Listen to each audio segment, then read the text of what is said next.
Hey there, tech enthusiasts. Welcome back to our channel, where we break down the latest app tips and tricks to make your digital life easier. Today, we're diving into the Talkie app, specifically how to reset your chat in the 2025 version. Whether you're dealing with cluttered conversations, privacy concerns, or just want a fresh start, this full guide has got you covered.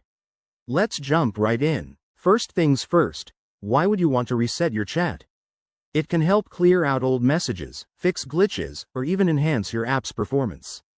Plus, with the 2025 updates, Talkie has made this process even more straightforward and secure.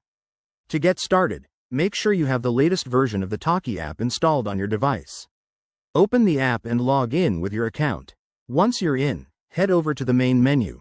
That's usually the three horizontal lines in the top corner. Tap on that to reveal your options. Next, scroll down and look for the Settings or Account Settings section. In here, you'll find a subsection labeled Chat Management or something similar. Talkie might have tweaked the names in 2025, but it should be intuitive. Tap on that, and then select Reset Chat. Before you proceed, the app will likely prompt you to back up any important conversations. I highly recommend doing this to avoid losing valuable data. Just hit the backup option and wait for it to complete. Now, confirm your reset choice. You'll probably need to enter your password or use biometric verification for security reasons. Once confirmed, the app will process the reset, which might take a minute or two depending on your chat history size. And voila! Your chat is reset to a clean slate. If you run into any issues, like the reset not working, try closing and reopening the app, or check for updates in your device's app store.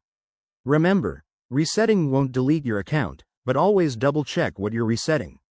There you have it, folks, a simple, step-by-step guide to resetting your chat in the Talkie app for 2025. If this helped, give this video a thumbs up, subscribe for more tech tutorials, and drop a comment below if you have questions. Thanks for watching, and see you in the next one.